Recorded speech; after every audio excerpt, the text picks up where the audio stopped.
c'est quand j'ai voulu montrer comment chauffer, c'était pas si content.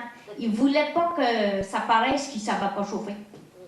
Edouard, il a trouvé ça dur un peu quand j'ai montré ça, parce que j'ai dit, Edouard, j'ai dit, il faut craquer en avant. Tu sais, pour que ça parte. Mais pauvre Edouard, il voulait pas que j'explique, ça fait qu'il virait du mauvais bord, ça partait pas. J'ai dit, Edouard, j'ai dit, si tu viens de l'autre bord, juste 3 coups, puis ça part. Il a ravalé ça, mais là, j'ai dit, Edouard, t'as encouragé, je dis, je l'ai tout payé cash. T'as pas une scène à donner. Il m'a dit, qu'est-ce que tu vas faire avec ça? Ben, j'ai dit, c'est parce qu'on va se promener pour faire des tournées, tu sais, on est toute la gang, j'ai pris 9 places, grosse assez. Pour mettre les décors et les instruments, ben, on met un petit trailer en arrière, on peut attacher ça. Fait qu'on embarque toute la gang là-dedans, ça fait que ça va bien plus vite qu'en cheval, puis en tramway, ça va pas partout, hein. Fait que c'est la meilleure manière qu'on a trouvé, fait que là, il était pas tout à fait assez souté. Je dis, Edouard, j'ai dit, je l'ai mis à tendant.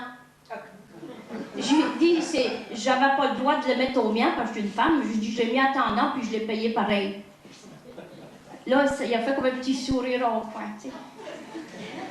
J'ai dit, mieux que ça, Edouard, je l'ai assuré.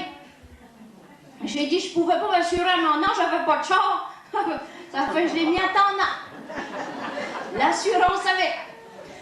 Ça fait que là, ben, c'était pas quoi tout à fait assez. Je dis, Edouard, on va aller se promener. On va faire un grand voyage, on va en Ontario.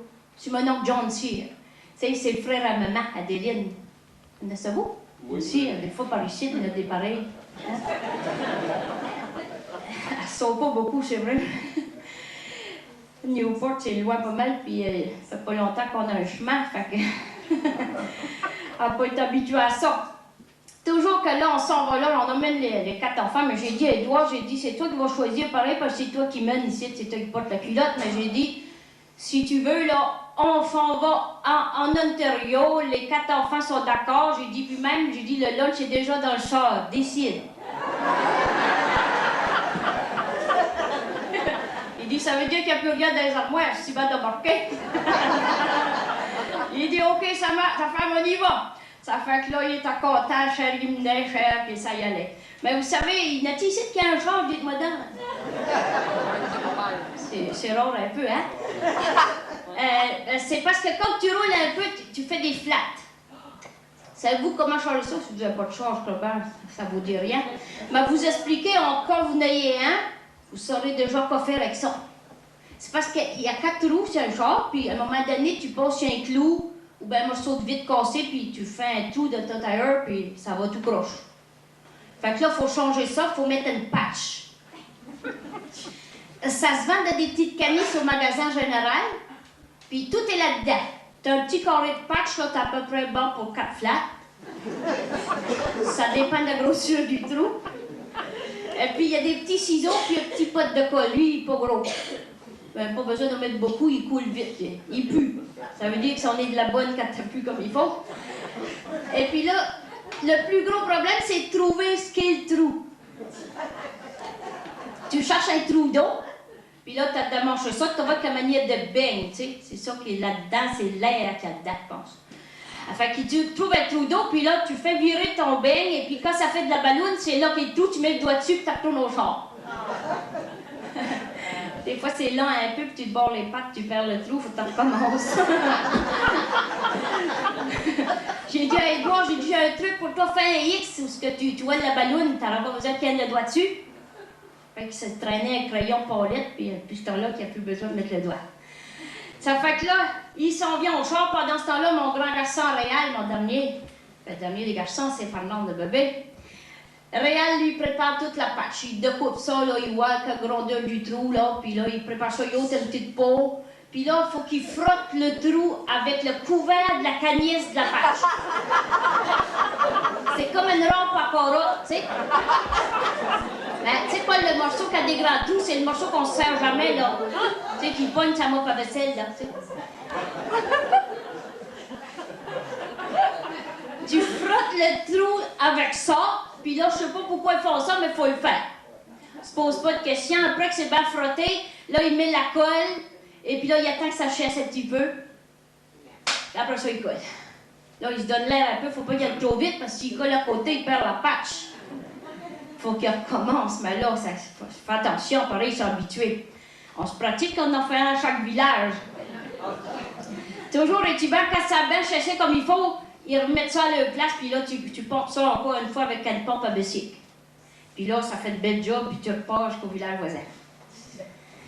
Et puis moi, pendant ce temps-là, j'ai rien à faire. J'ai toujours un petit calepin sur moi avec un bout de crayon, des fois, qui me vient des idées de chansons. À ce fois-là, c'est en plein été, à 4 heures d'après-midi. Je ne sais pas si vous avez une petite idée, mais c'est l'heure des maringouins. J'ai remarqué qu'ils sont aussi voraces par l'Ontario que par ici. Hein? Pareil, même grosseur toute.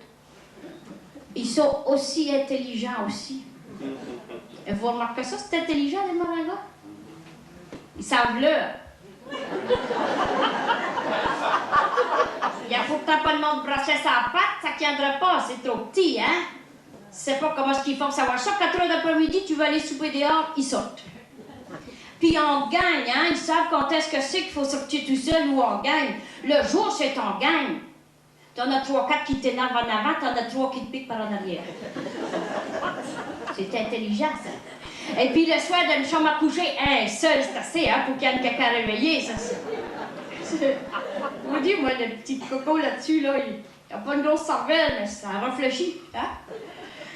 Ça fait que là, j'ai dit, ouais, c'est toujours les autres qui gagnent, les petits snorros, ils finissent tout le temps par te piquer quand tu tombes dans les vapes.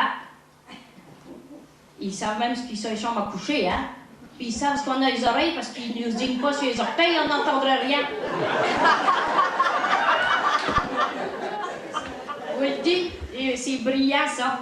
Et puis là, ils viennent te réveiller comme ça, fait que moi, je les admirais tellement que je les ai faites une petite chanson, Les Maringouins.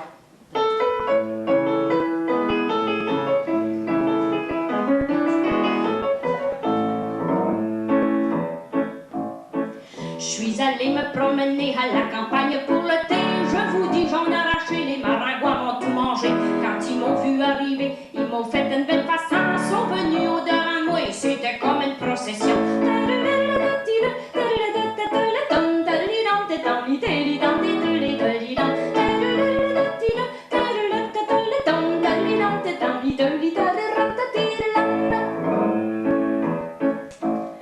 Les maringouins, c'est une bébite, faut se gratter quand ça nous pique.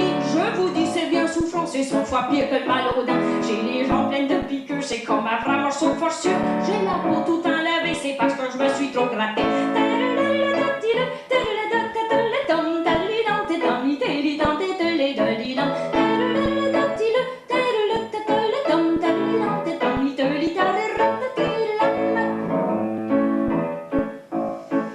Mais partout ce que j'allais, les maringouins me suivaient.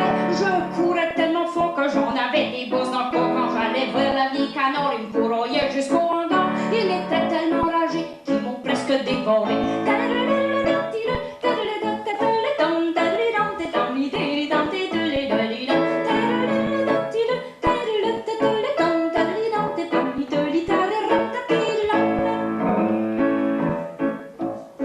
Le soir après, j'étais couché autour de ma tête, ils venaient chanter. Voilà que j'allume la lampe, puis je commence à les couroyer.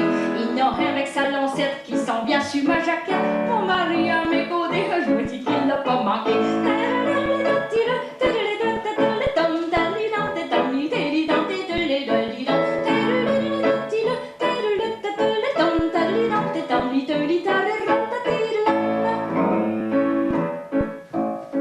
Je vous dis 2 mois après, j'étais contente de prendre le train. Mais pour m'en débarrasser, m'ont mis d'un bois puis m'ont checké. Quand un de mes amis m'a vu, il ne me reconnaissait plus. J'avais le nez presque mort.